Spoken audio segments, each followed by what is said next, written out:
What's up, you guys? So says the leader talking. I'm back with another excerpt reading. I decided to read from one of my favorite books that I've written. It's called Darkness Before the Dawn. I can't know if you can see it well, but it's available on Amazon. So if you're interested, go check it out. Let's read.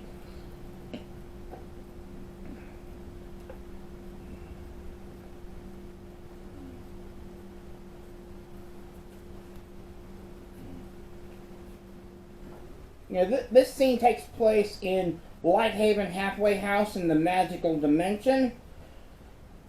It's when the terrible trio of evil are discussing their views regarding humanity and the imperfections of the universe.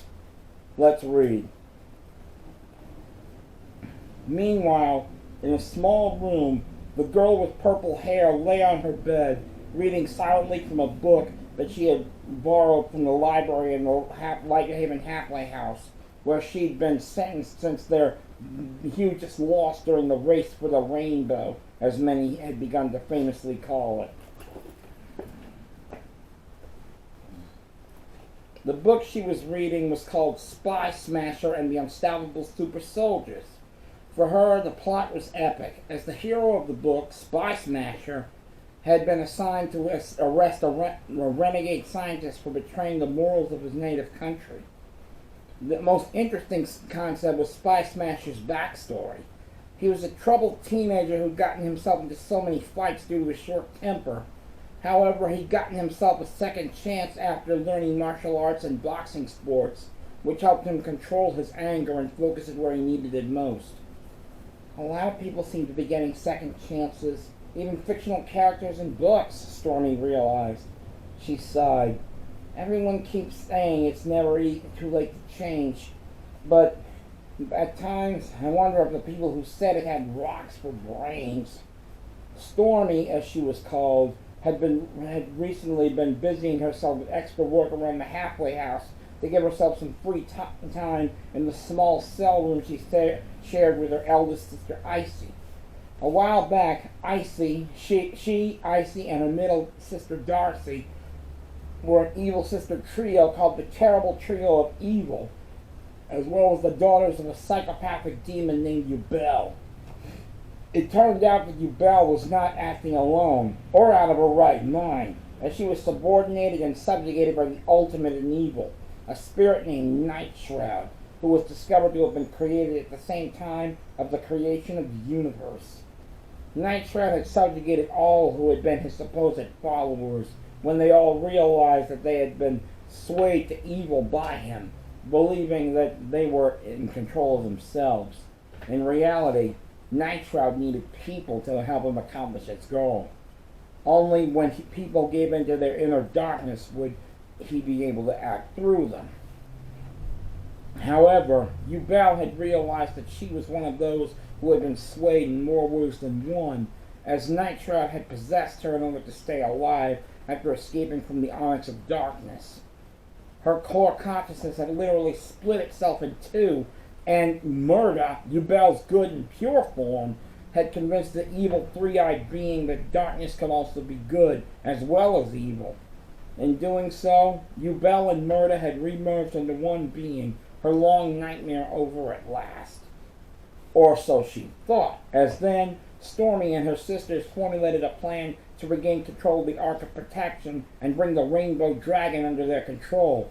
But the person they had summoned from the Ixtala dimension, Diaspro, had other ideas. She was going to use the power of the Rainbow Dragon to end the universe. She nearly succeeded, but unfortunately she was unable to control the power of this legendary monster, as the apocalypse she had unleashed threatened not just Earth, but all of the universe. If it had not been for the quick thinking of her mother, Murda, the fairy formerly known as Ubel, even this halfway house would cease to exist. I don't know why Darcy decided to turn her traitor on us, Stormy fumed to herself. If it wasn't for her, our family wouldn't have been split down the middle. And then her expression softened as she realized, But if it wasn't for me and Icy abandoning her, she wouldn't have chosen to call it do-over in her life. She was suddenly startled out of her reverie by the slam of the main door that led into the square prison room. She looked up from her book to see a tall, willowy girl sporting a long white blonde ponytail and the same white robe Stormy herself wore. This was Icy, and Stormy chuckled at her as her robe all wrinkled and her hair all disheveled, with the perfect ponytails she usually wore now all a tangle. "Hey, stranger," Stormy greeted her with a joking grin. "How's fine life treating you?" Icy just crossed over to her cot and fell onto the hard mattress with a defeated groan. Stormy cringed playfully as she let out a small inward groan. "That good, huh?" she joked with a grin. "Don't even jest about our imprisonment here," Icy snapped at her. "Haven't you realized right now that Darcy and our mom broke up as family?" Actually, no," Story replied. "I think it was us who did that when we declared we would never feel sorry for our actions." On that note, Icy merely grunted in disgust again and rolled over onto her stomach, muffling her head with her pillow, just as a knock on the door made her groan underneath the soft cushion. Stormy got up and opened the door, only to be greeted by one of the white-robed guards who ran the Lighthaven Resort. "Stormy, Icy, you have a visitor," he told them.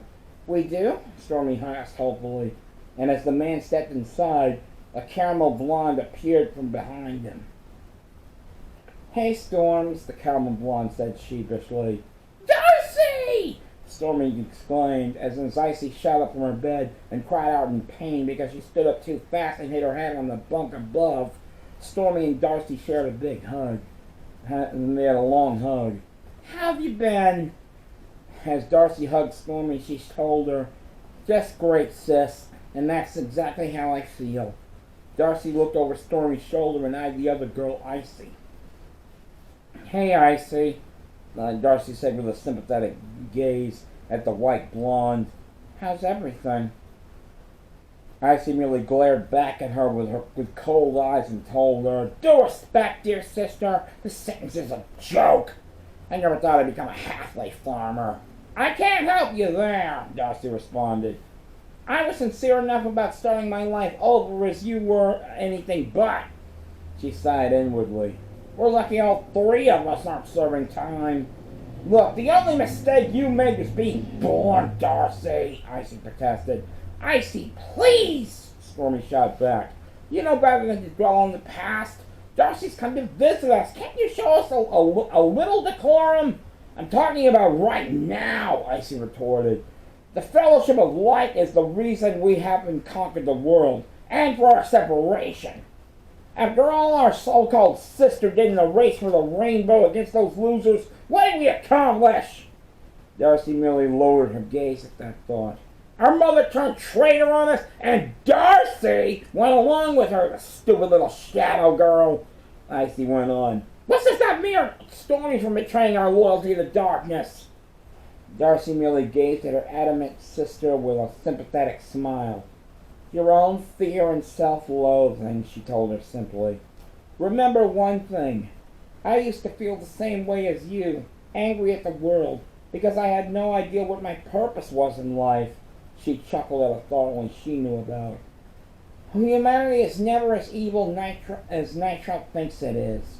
And maybe remaking the world isn't quite a good idea as it was in the past." Icy merely glared at the caramel blonde and said firmly, "You've grown soft, Darcy. You let the bleeding hearts of humanity get to you." Darcy chuckled hollowly at that accusation and joked, "I'd eat them alive." Stormy laughed with her and said, "You would too. You've got some onions, sis." "In that case, hear me out," Darcy told her sisters. "I'm not a great fan of doing good deeds, but they can be fulfilling. The Fellowship of Light has taught me that." "Then do me a favor and come to your senses, Darcy," Icy told her. "The so-called Fellowship of Light is brainwashing you, making you think that doing good deeds is its own reward. It's not! Icy, do me a favor and calm down, Stormy said in a low voice. No, I refuse to calm down, Icy insisted, her voice rising. Darcy is the one in the wrong here. If we rolled over and played dead with Russia and the former Soviet Union like she did, giving up our WMDs, we'd all be living under a red flag, Darcy finished for her. Yes, ma'am, you'd better believe it. Now we've lost, Icy confirmed. Now we've lost half our family to good, and Stormy and I are tilling soil and planting crops for a living. I see, Stormy began again, but she was cut off again. No! I'm going to have my say while all of us are together, Icy insisted. When one side gains ground and the other side loses it, that's not a truce! It's a surrender! On that, Darcy realized she'd overstayed her welcome. She turned on her heel and started out, but not before glancing back at Icy with the remark of, we live in a different world now, Icy. How about if you learn to live in it too? And with that, she turned on her heel and left, with the door slamming behind her. So as you can see, Icy blames Darcy for wanting to start over her life and having two of the terrible trio of evil sentenced to a halfway house in the next dimension. Let's continue.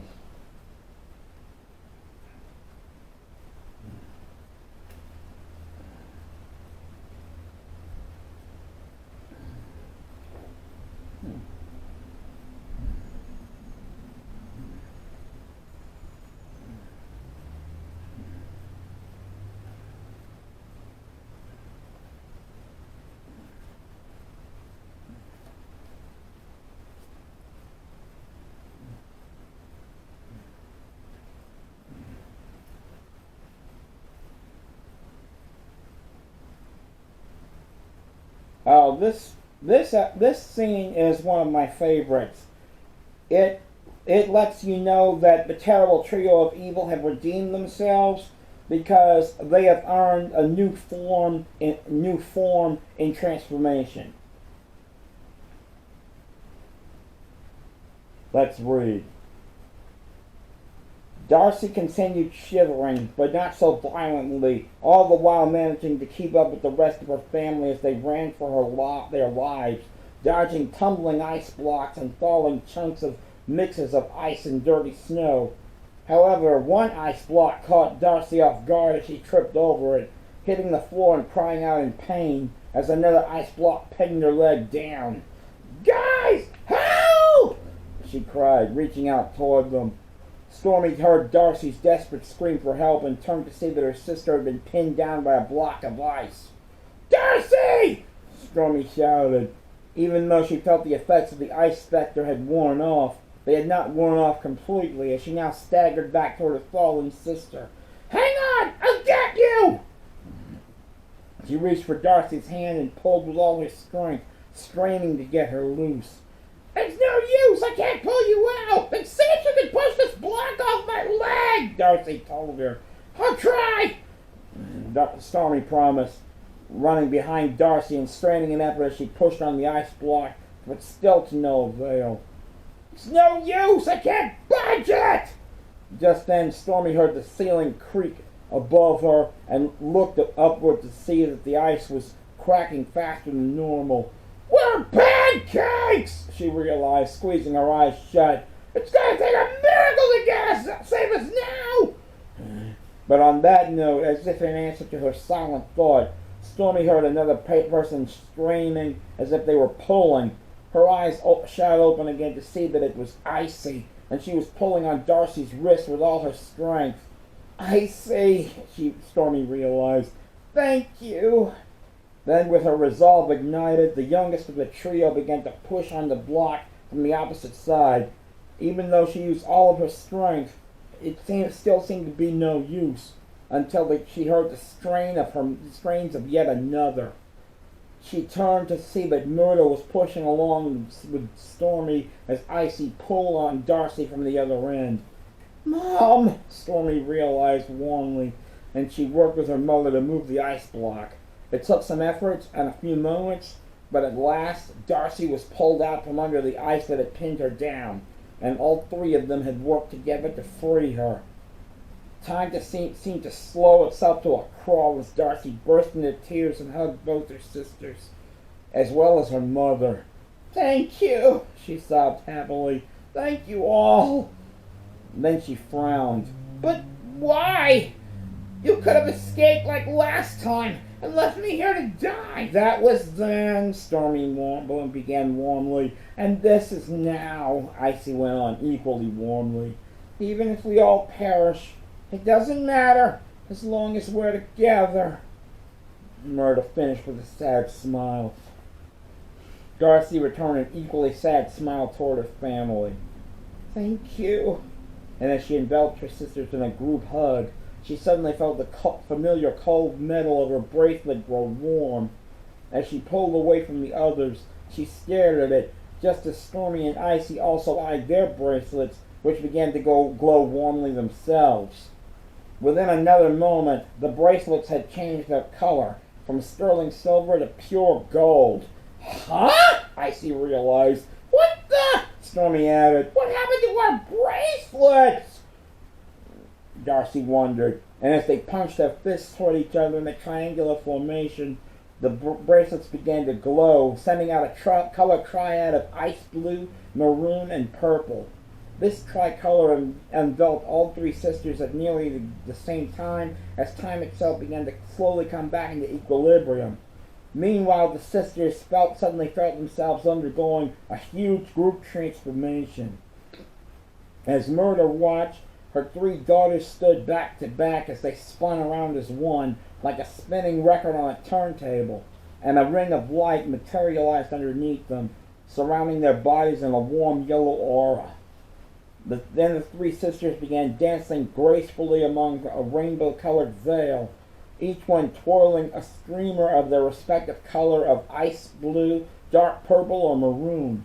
They wrapped those streamers around their glowing selves, creating new two-piece skating outfits of the same respective colors, all complete with ruffles and striking unique poses to show them off. As the hairband in Icy's white hair unraveled itself and Stormy's purple hair lost its frizzy style, both of their hairdos became softer and fuller, while tumbling past their shoulders, while Darcy's hair length shortened to a petite bob. Sparkles encircled the threesome's legs and ankles several times, allowing the sisters to wear respective matching knee-high sandals to complete their ensembles. And to finish the transformation, huge butterfly wings sprouted from their backs as they leaped into the air, meeting each other equidistantly from three directions. Then they touched down and struck their final poses. "What the?" Stormy exclaimed as she looked down at herself. Then she looked at her shoulder blades to see the glimmering wings that protruded from her back. "What just happened to us?" "I have an idea," Icy admitted. "I have no idea," Icy admitted. "But something tells me we all just redeemed ourselves." But then the foursome heard the familiar rumble above them. As they looked up, time restored itself all at once, and the ceiling of ice resumed cracking and falling in, and on top of them. Darcy said, "We can figure out this triple transformation later. Right now, I think we better get out of here." "But how can we?" Stormy asked frantically, pointing ahead of her, where the only exit was now blocked by chunks of ice. "The exit is blocked!" "I have an idea," Darcy said, and joined hands with her sisters. However, as Murda also joined hands and completed the four-way circle, Icy protested, "Darcy, I love you, but this is no time to hold hands and play Ring Around the Rosie. Do me a favor and just trust me," Darcy told her, and just as the last chunks of ice fell in, she shouted, "Quadrant teleport!" At those words, Murda and her daughters vanished in a glowing mixture of magenta, ice blue, violet, and maroon, just 1 second before the chunks above them plummeted toward the floor and crashed through it, leaving behind a gaping hole. So as you can see, Icy, Darcy, and Stormy have earned a group transformation similar to, well, if you, well, I'm not going to say it say it out loud, but they sacrificed themselves and they earned a good reward. Let's continue.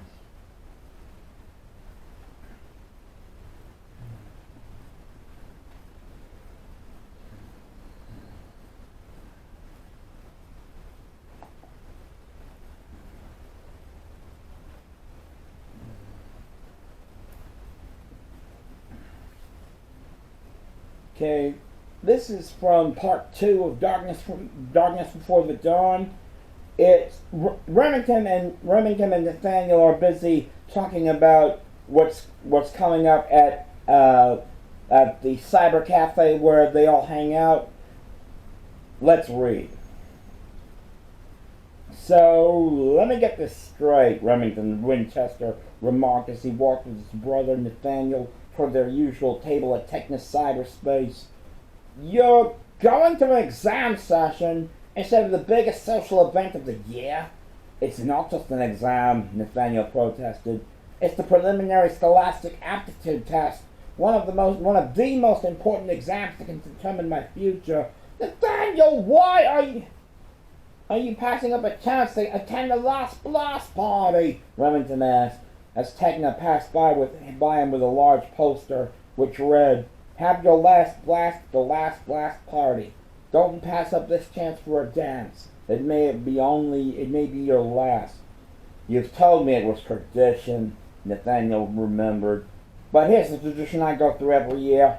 The smart kids spend their schools in agony wondering if they'll ever get a date for a dance, or if they'll be forced to sit in the wallflowers with the other smart kids.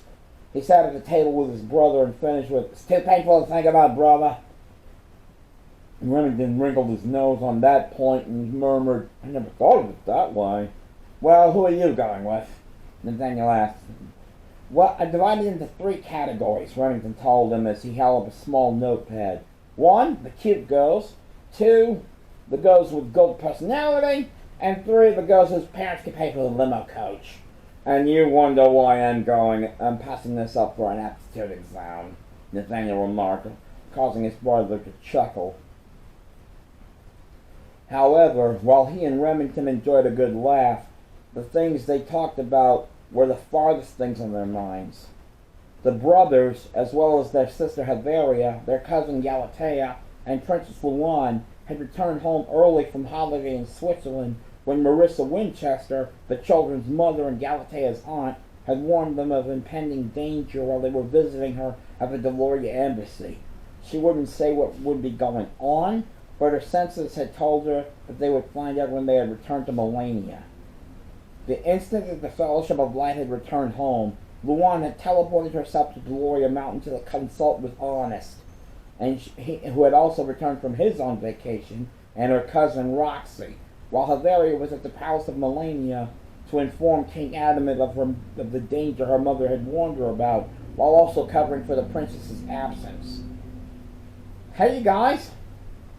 A female voice suddenly greeted the boys, piercing Remington's haze. He had been thinking about the last blast party before his cousin, tall, willowy blonde Princess Galatea, had approached them and sat down opposite Nathaniel. "What's up?" "Thinking about the last blast party," Remington answered her. "Who are you going with?" "I don't have a date," Galatea admitted openly. "You don't seem worried about that," Remington realized. "It's just a dance," she told him nonchalantly. "Right, and the QE2 is just a boat." Nathaniel came back with a lopsided grin. On this, Galatea laughed and said after a moment, "Honestly, you guys take things with the whole lot too seriously. Loosen up! The idea of the last blast party was so that people could have fun, not to dance." Yeah, Remington admitted slowly. "But still, dancing would be kind of cool." Ah! But he had to break off and shout in protest as both Nathaniel and Galatea hit him playfully on the head. After a moment, all 3 of them laughed again. So as you can see, the school year is winding down, and Techna Cyberspace will be hosting the last blast party for all the school children. If you want to know how things turn out, I suggest you at least check out this book and read it. Let's continue.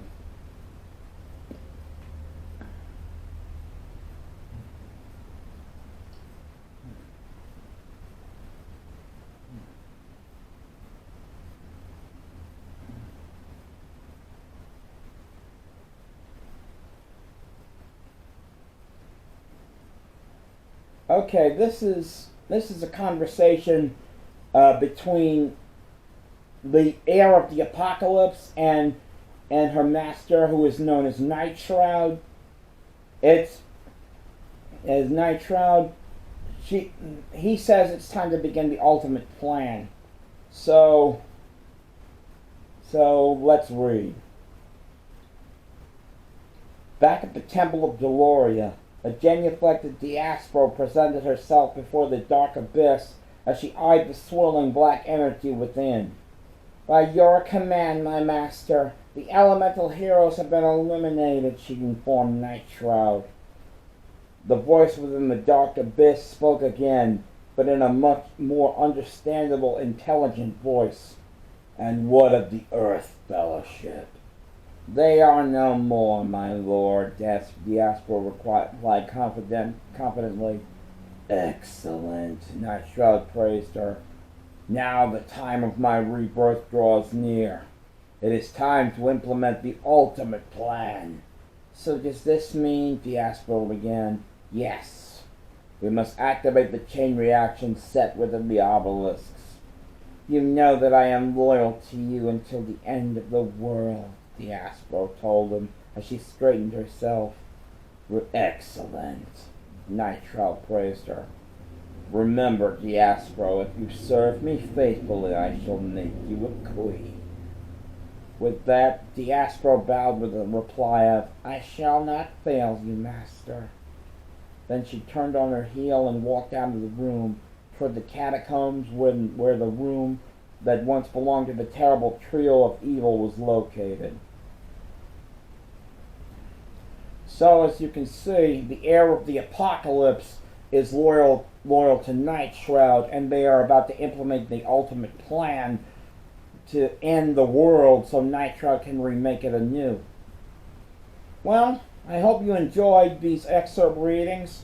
If you like what you see, be sure to follow the links in the description. And if you like my content, be sure to like, comment, and share this video. Also, if you haven't already, please subscribe. And also follow the links in the description. Follow the links in the description if you're eager to find out more information about these books. So says the leader, signing off. Peace out.